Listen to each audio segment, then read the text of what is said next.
Jadi kalau mereka merasa dengan salinan BTU dilegalkan, diabsahkan tanah ulayatnya, penguasaannya cukup BTU. Memang di awal-awal banyak masyarakat yang belum memiliki pemahaman yang utuh kaitannya dengan apa dan bagaimana proses pemetaan ini. Jadi masih trauma mereka, makanya ini mau apa lagi? Tanah kami juga diambil.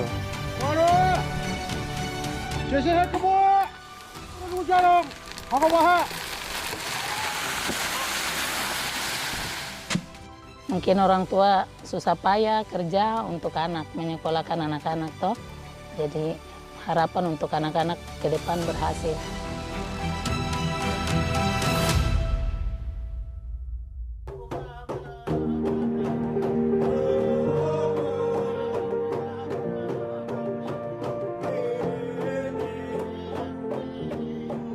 Papua, permata di timur Nusantara. Tanahnya subur, lautannya menawan, budayanya kaya, menjadi daya tarik bagi siapa saja yang mencintai alam dan kehidupan. Namun, lebih dari bentang alam yang mempesona, Papua menyimpan kekayaan tak kasat mata, adat yang dijaga dengan sepenuh jiwa.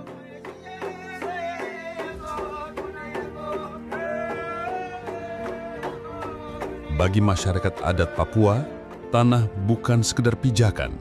Ia adalah warisan leluhur, ruang hidup, dan identitas yang tak tergantikan.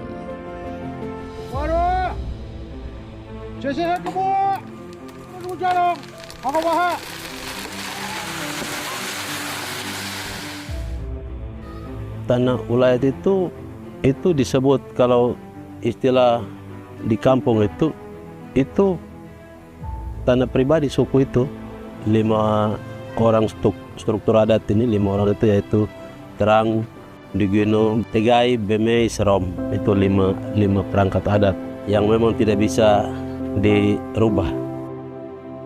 Di Kampung Kesatuan Adat Sawoi, tanah bukan milik perorangan, melainkan milik bersama masyarakat. Marga Sawoi terbentuk dari marga-marga besar.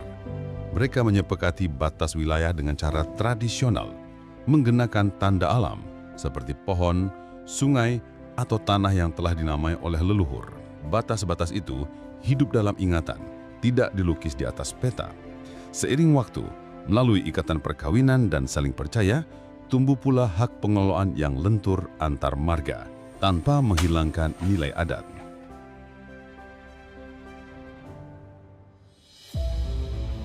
Kehidupan masyarakat adat ini sangat erat dan bergantung dengan tanah adat mereka.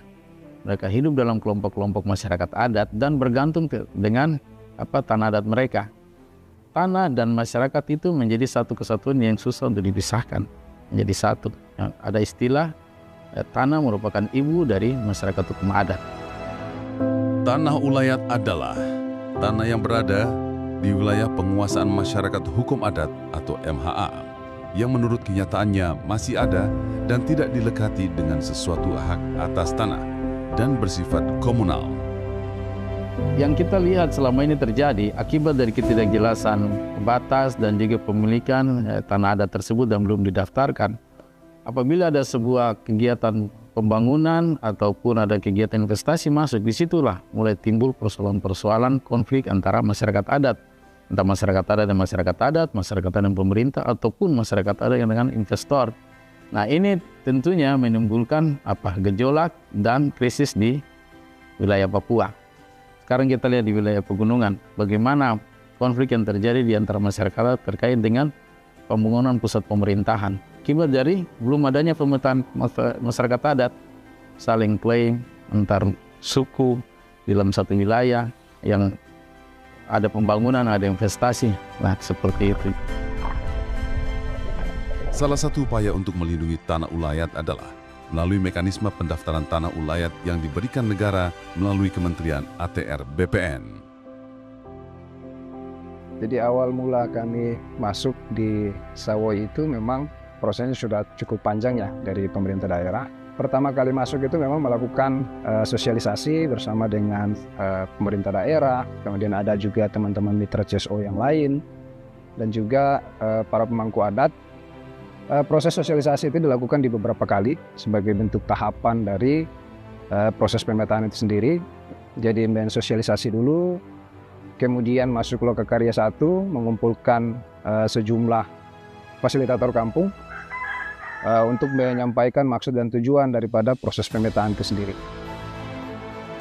Nah, pada awalnya itu kami selaku pemuda itu kami diberitahukan oleh para Ondo Afi, datang memberitahukan kepada kami di sekretariat KNPI bahwa kami akan melakukan pemetaan wilayah adat.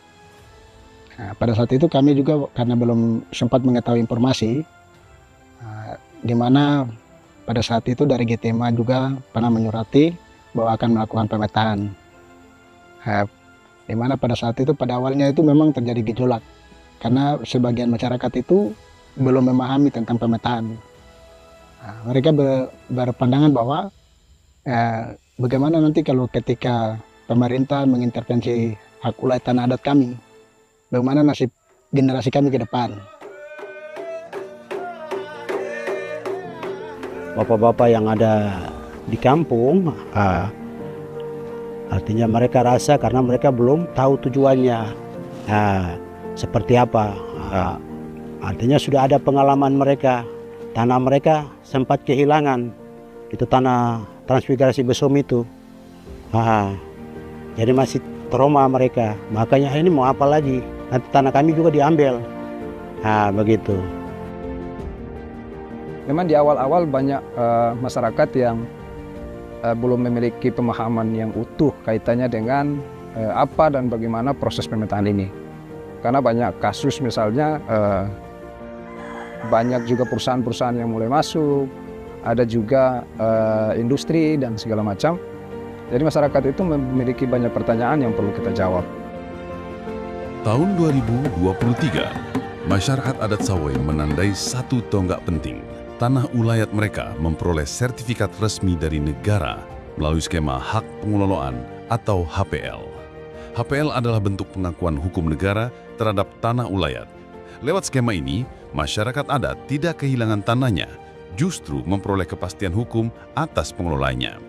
Mereka tetap menjadi pemegang kendali, tetap dengan cara adat. Hanya kini, pengakuan itu juga sah dalam sistem hukum negara. Jadi Permen 14 ini sebenarnya bukan peraturan menteri yang baru ya, yang dikeluarkan oleh ATR BPN. Sudah dimulai sejak tahun 1999 dan ini adalah permen yang keempat. Nah, keempat permen itu sebenarnya mengatur hal yang sama, yaitu mengenai pengadministrasian tanah-tanah ulayat atau tanah-tanah adat yang ada di Indonesia.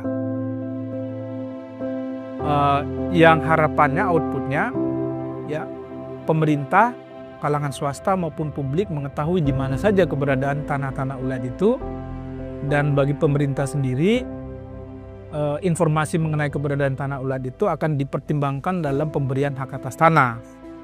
Jadi dengan keberadaan tanah ulayat itu harapannya pemerintah tidak lagi serampangan dan sembarangan menerbitkan hak atas tanah yang ternyata adanya di tanah ulayat atau tanah adat.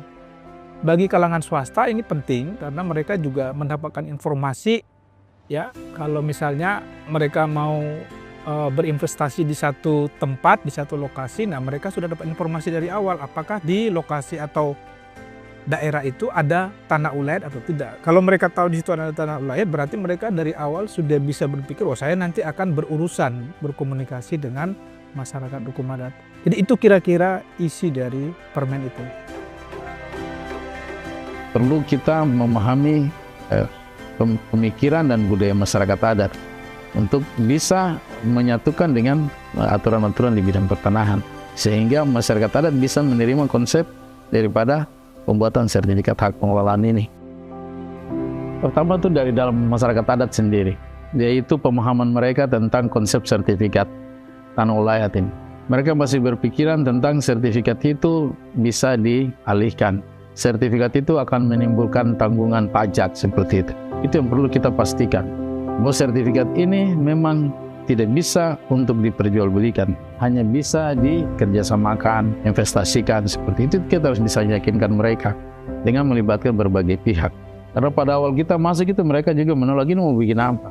Bagaimana kalau suatu waktu sertifikat ini kemudian dijual oleh kita punya anak-anak atau siapapun yang kemudian berniat tidak bisa kita sampaikan. Karena itu struktur adat itu masuk di dalam proses sertifikat. Jadi semua harus mengetahui dalam proses ini dan dibatasi, tidak bisa untuk diperjualbelikan.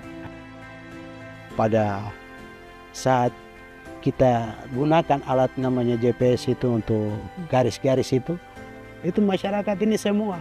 Itu mobil datang itu langsung semua naik di mobil penuh, bahkan ada yang tidak bisa dimuat lagi, mobilnya penuh, harus mobilnya balik lagi, jemput lagi. Nah, seperti itu. Itu dukungannya itu luar biasa. HPL atau hak pengelolaan membuka peluang, kerjasama ekonomi, perlindungan hukum, hingga penguatan kedudukan masyarakat adat dalam pembangunan. Namun, jalan ini juga memunculkan pertanyaan, apakah masyarakat adat siap menyusun rencana penggunaan lahan sesuai syarat HPL? Akankah adat dan birokrasi bisa berjalan berdampingan? Jadi memang ini ada perdebatan yang cukup panjang sebenarnya, yang merupakan bagian dari proses penyusunan Permen 14. Dari seluruh rangkaian pendaftaran tanah ulayat ya, dari mulai awal sampai akhir diperkenalkan dua opsi, yaitu opsi cukup sampai di daftar tanah ulayat, lengkapnya daftar tanah ulayat umum, ya berhenti sampai di situ. Yang dengan daftar tanah ulayat itu sudah ada informasi mengenai bidang tanah ulayatnya, termasuk informasi siapa masyarakat hukum adat pemiliknya. Di situ tidak keluar sertifikat sebagai tanda bukti hak, yang dikeluarkan adalah salinan DTU menurut Permen 14. Yang kedua adalah opsi sertifikat HPL, hak pengelolaan di atas tanah ulayat. Salah satu faktor yang menyebabkan kenapa pilihannya sertifikat HPL supaya pendaftaran tanah ulayat itu berakhir dengan sertifikat. Mengapa sertifikat? Supaya orang luar nanti yang berminat bermitra dengan masyarakat hukum adat yang lokasi kegiatannya itu di tanah ulayat, mereka punya kepastian. Kenapa HPL yang dipilih? Karena HPL itu, hak pengelolaan, dianggap satu jenis hak yang itu bisa mencakup kewenangan adat. Karena HPL itu sebenarnya hak menguasai negara, yang pemilik HPL-nya itu seperti memiliki kewenangan seperti negara.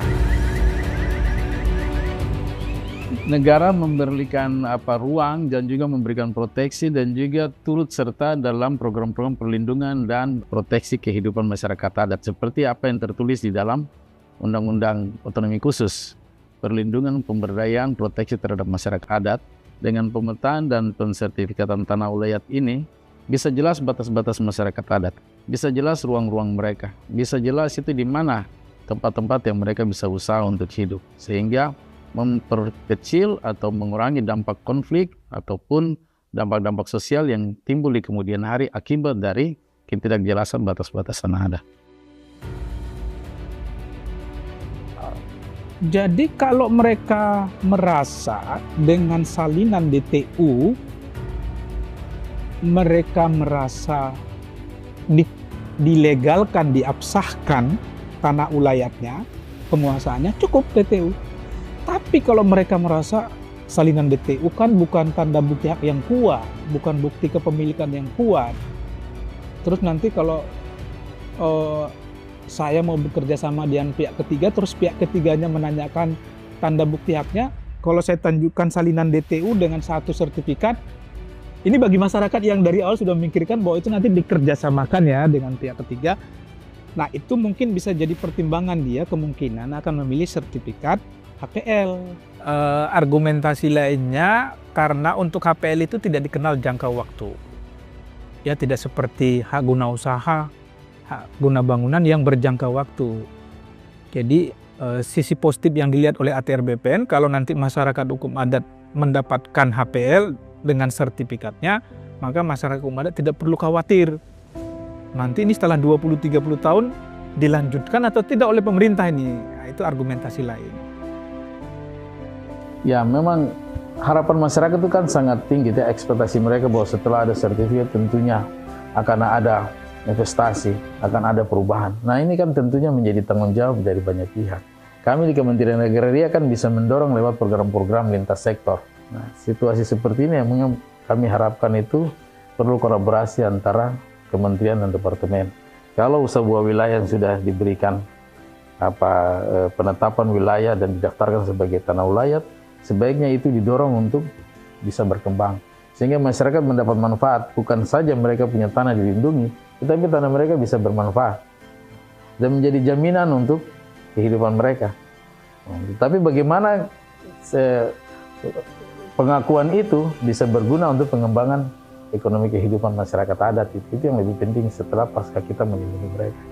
Sertifikasi tanah ulayat itu adalah merupakan kegiatan prioritas untuk masyarakat adat di Papua, dan itu harus menjadi prioritas kegiatan untuk pendaftaran tanah di Papua.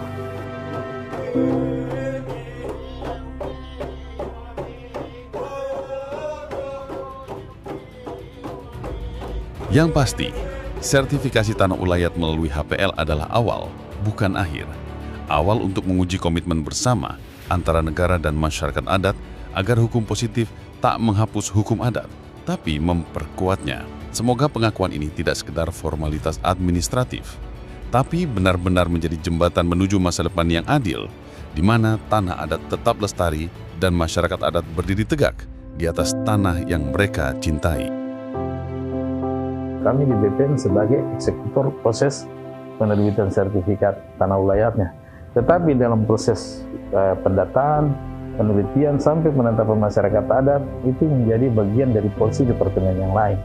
Perlukan di situ saling kerjasama. Itu menjadi tantangan kami sebenarnya. Kami tetap melindungi hak-hak adat, tetapi hak-hak privat yang lain pun tetap kita lindungi. Sehingga pertumbuhan pembangunan itu bisa berjalan sejajar. Masyarakat adat tidak tersingkirkan di dalam program pembangunan yang sedang berjalan. Nah, itu bisa menjadi contoh untuk kita bawa ke daerah lain.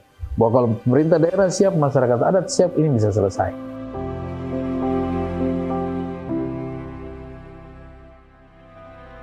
Ya, harapan saya ke depan pemerintah bisa bantu kami untuk mengembangkan penanaman sagu, bibit sagu. Mungkin seperti ini sudah kita kerja manual. Mungkin pemerintah lihat ke depan kita butuh alat-alat yang lebih membantu kita. Mungkin orang tua susah payah kerja untuk anak, menyekolahkan anak-anak toh. Jadi harapan untuk anak-anak ke depan berhasil. Walaupun dengan hasil ekonomi yang sederhana cukup.